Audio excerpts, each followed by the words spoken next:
உலகம் முழுவதும் உள்ள சன்லைட் தொலைக்காட்சி நேயர்களே, உங்கள் அனைவருக்கும் வணக்கம். இது நாட்டு மருத்துவம், நலம் தரும் மருத்துவம், எல்லோருக்கும் ஏற்ற பக்க விளைவுகள் இல்லாத பாதுகாப்பான மருத்துவம். எளிய மருந்துகளை இந்த நிகழ்ச்சியிலே நாம் ஒவ்வொன்றாக பார்த்து பழகி பயன்பெற்று வருகின்றோம். இன்று சிலவற்றை நாம் தெரிந்து கொள்வோம். ஸ்லீப் அப்னியே என்று ஒரு நோயை சொல்லுவது வழக்கம். தூங்குகின்ற பொழுது நம் சுவாசம் சிறிது நேரம் இயங்காமல் இருந்து மீண்டும் இயங்குவது என்கின்ற நிலை. இதற்கு காரணம் மூளையினுடைய சமிக்ஞைகள் நுரையீரலை சென்று சேராமல் சிறிது நேரம் நுரையீரல் ஸ்தம்பித்து போவது, சுவாச பாதை சீர்கெட்டு போவது. இதுதான் ஸ்லீப் அப்னியே என்பது. இதற்கு சின்னமோம் என்று சொல்லுகின்ற லவங்கப்பட்டையும் இஞ்சியும், லவங்கப்பட்டை அதனுடைய சூரணம் அரை தேக்கரண்டி எடுத்து, இஞ்சி சாறு அரை தேக்கரண்டி சேர்த்து, தேன் சேர்த்து அன்றாடம் 2 வேளை பருகி வருகின்ற பொழுது இந்த ஸ்லீப் அப்னியே என்கின்ற நோயிலே இருந்து விடுதலை ஏற்படும். இதை நாம் கவனிக்காமல் விடுகின்ற பொழுது இது ஹார்ட் அட்டாக் என்று சொல்லக்கூடிய இதய அடைப்புக்கு, ஸ்ட்ரோக் என்று சொல்லக்கூடிய கை கால்களுடைய செயலின்மைக்கு, இப்படிப்பட்ட நிலைக்கு மட்டும் அல்லாமல் உயர் இரத்த அழுத்தம், சர்க்கரை இவை தோன்றுவதற்கும் ஒரு காரணமாக இருக்கும்.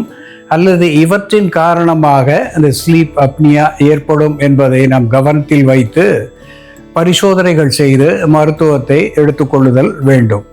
அன்பான நேயர்களே, எபிலெப்சி என்று ஆங்கிலத்திலே சொல்லுவது காக்கை வலி. காக்கை என்று சொல்லுகின்ற பொழுது காகம் என்று பொருள் பெறும். அப்படி அல்ல, இது கால் கை இரண்டையும் உதைத்து கொண்டு ஏற்படுகின்ற தன்னை அறியாம அனிச்சை செயலாக ஏற்படுகின்ற ஒரு நோய் கால் கை வலி. இதை எபிலெப்சி என்று சொல்வது வழக்கம். நம்மளுடைய மூளை நம்முடைய நிலைக்கு அப்பாற்பட்டு செயல்படுகின்ற நிலையிலே இப்படி தன்னிச்சை செயல் ஏற்படும்.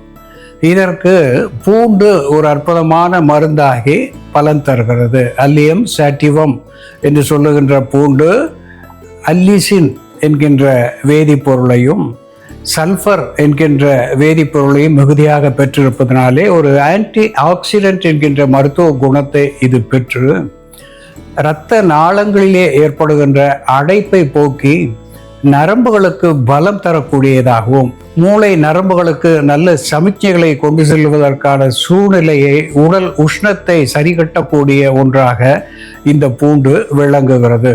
தினம் 4-5 பல் பூண்டு எடுத்து மென்று தின்றுவிட்டு சுடுநீர் பருகி வருகின்ற நிலையிலே அன்றாடம் காலையிலே தினமும் 4-5 பல் பூண்டு மென்று தின்றுவிட்டு பால் பருகுவது அல்லது சுடுநீர் பருகுவது அல்லது தேன் பருகுவது என்கின்ற நிலையிலே இந்த எபிலெப்சி என்கின்ற காக்கை வலியிலே இருந்து நாளடைவிலே விடுதலை ஏற்படும் என்பது உண்மை.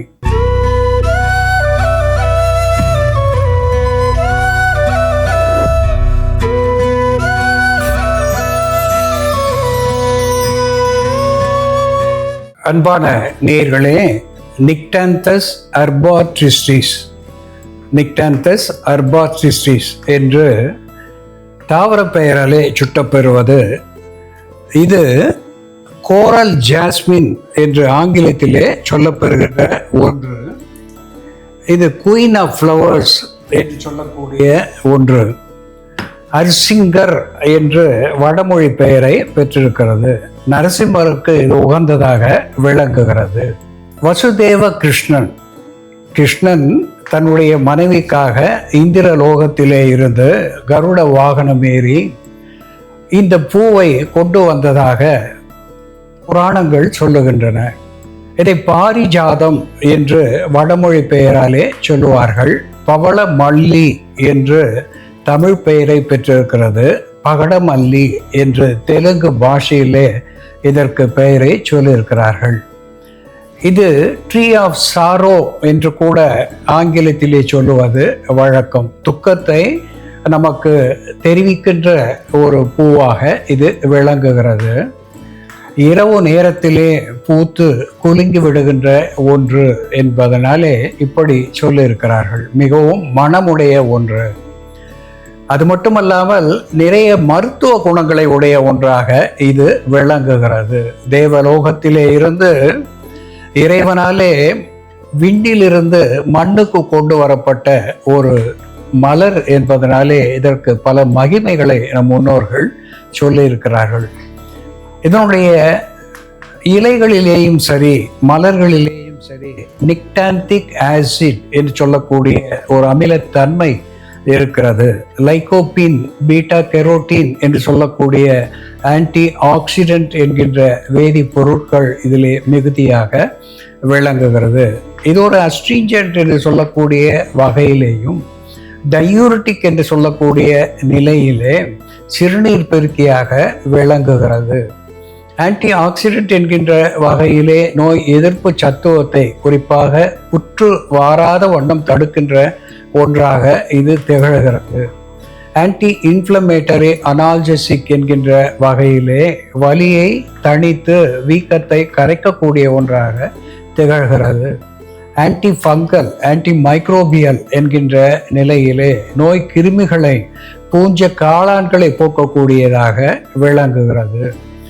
இந்த பிளேட்லெட்ஸ் என்று சொல்லக்கூடிய இரத்த வட்டு அணுக்கள் குறையக்கூடிய நிலையிலே இதனுடைய இலை தீநீர் இந்த பிளேட்லெட்ஸ் என்ற இரத்த வட்டு அணுக்களினுடைய எண்ணிக்கையை 1,50,000க்கு குறையாமல் அதிகப்படுத்தக்கூடிய ஒன்றாக இது தீநீராக நமக்கு பயன் தருகிறது.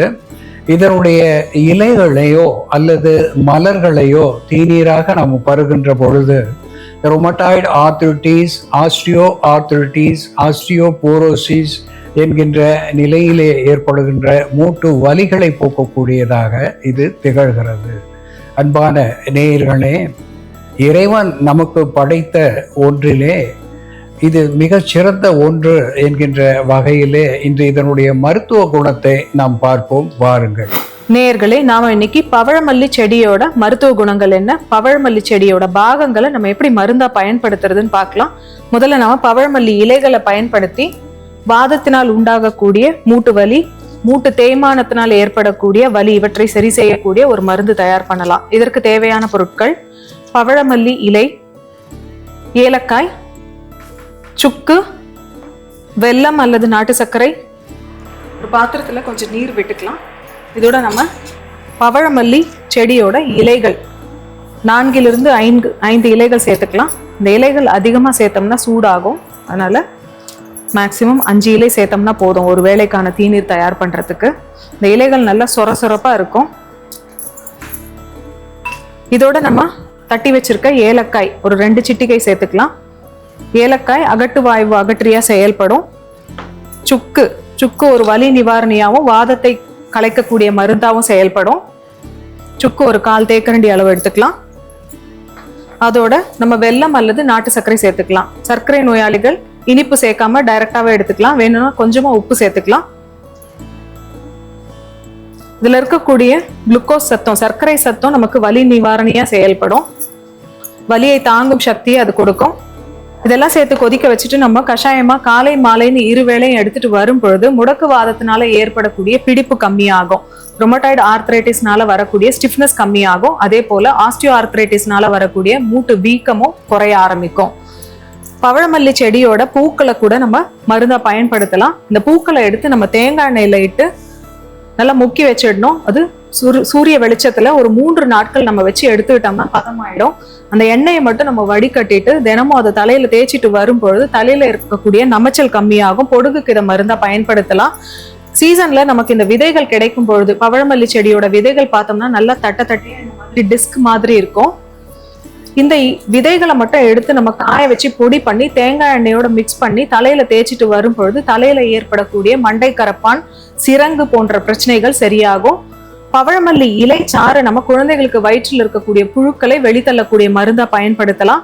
வாரம் ஒரு முறை குழந்தைகளுக்கு பவழமல்லி இலை சாறு ஒரு 10 சொட்டு அளவு, அதோட ஒரு 2 சிட்டிகை ஏலரிசி பொடி சேர்த்துட்டு அதோட தேன் சேர்த்து கொடுத்துட்டு வரும் பொழுது குழந்தைகளுக்கு வயிற்றில் உள்ள புழுக்கள் வெளியேறும். அது மட்டும் இல்லாம அவர்களுக்கு சத்து குறைபாடு ஏற்படாம பாத்துக்கும். இந்த மருந்து இப்ப தயாராயிடுச்சு, இதை வடிகட்டிடலாம். பவழமல்லி இலை, சுக்கு, ஏலக்காய் மற்றும் வெல்லம் சேர்ந்த இந்த குடிநீர் காலை மாலைன்னு 60 ml அளவுக்கு சாப்பிட்டுட்டு வரும் பொழுது முடக்குவாதத்தினால ஏற்படக்கூடிய மூட்டு வலி, மூட்டு தேய்மானத்தினால ஏற்படக்கூடிய மூட்டு வலி, இவை இரண்டுமே கம்மியாகும். அன்பான நேயர்களே, நிக்டாந்தஸ் அர்பாட்ரிஸ்டிஸ் என்று தாவர பெயராலே சுட்டப்பெறுவது கோரல் ஜாஸ்மின், நைட் ஷேடோ ட்ரீ என்றெல்லாம் ஆங்கிலத்திலே சொல்லப்பெறுகின்ற ஒன்று. பூதகேசரி, அபராஜிதா, பாரிஜாதம் என்றெல்லாம் பல பெயர்களை இது பெற்றிருக்கிறது. இதில் நிக்டாந்திக் ஆசிட், அஸ்கார்பிக் ஆசிட் என்று சொல்லக்கூடிய அமில சத்துவங்கள் மிகுதியாக இருக்கிறது. இது ஒரு ஆன்டி இன்ஃப்ளமேட்டரி அனால்ஜெசிக் என்கின்ற வகையிலே இது வலி வீக்கத்தை கரைக்க செய்வதாக விளங்குகிறது. அது மட்டுமல்லாமல் இதில் லைகோபீன் என்று சொல்லுகின்ற ஆன்டி ஆக்சிடென்ட் மிகுதியாக இருக்கிறது. பீட்டா கெரோட்டின் என்று சொல்லக்கூடிய ஆன்டி ஆக்சிடென்ட் அதிகமாக இருப்பதனாலே நோய் எதிர்ப்பு சத்துவத்தை இது தரக்கூடியதாக திகழ்கிறது.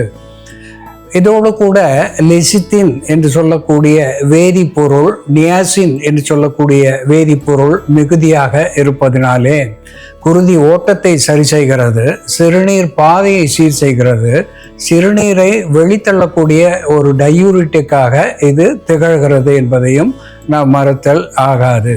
இதனுடைய இலைகளை நாம் தேநீராக பருகுகின்ற நிலையிலே இரத்த வட்டு அணுக்கள் என்று சொல்லுகின்ற இந்த பிளேட்லெட்ஸ் கவுண்ட்ஸ் என்று சொல்லுகின்ற இந்த நிலையை இது அதிகப்படுத்தக்கூடிய ஒன்றாக, குறிப்பாக டெங்கு போன்ற காய்ச்சல்கள் வருகின்ற பொழுது இந்த இரத்த வட்டு அணுக்கள் குறைந்து நமக்கு மிக்க பலவீனத்தையும் உயிருக்கு ஆபத்தான சூழ்நிலையும் கூட தரக்கூடிய ஒன்றாக விளங்குகிறது. அப்படி இந்த இரத்த வட்டு அணுக்கள் குறையாமல் அதை அதிகப்படுத்துவதற்கு நாம் ஏற்கனவே பாகல் இலை சாரோடு மஞ்சள் சேர்த்து பரவுகின்ற நிலையிலே இரத்த வட்டு அணுக்கள் அதிகமாகும் என்று பார்த்திருக்கிறோம்.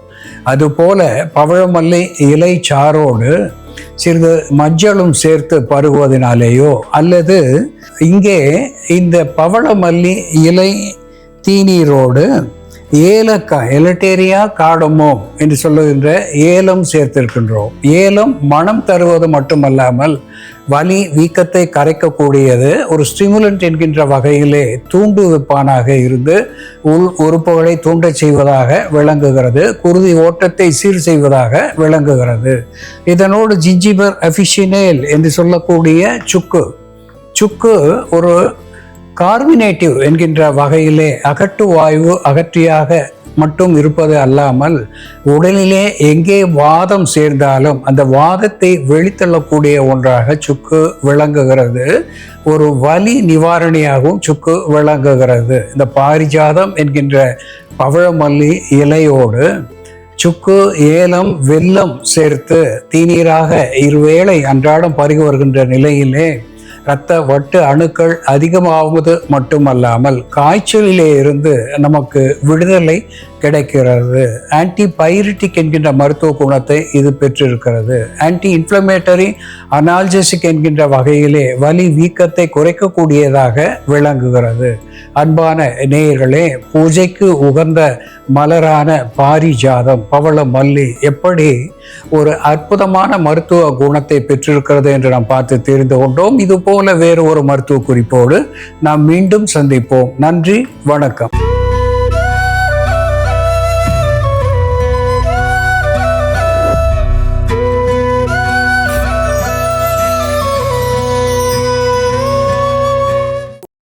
இன்னும் பல வீடியோக்களை காண சன் லைஃப் சேனலை சப்ஸ்கிரைப் பண்ணுங்க.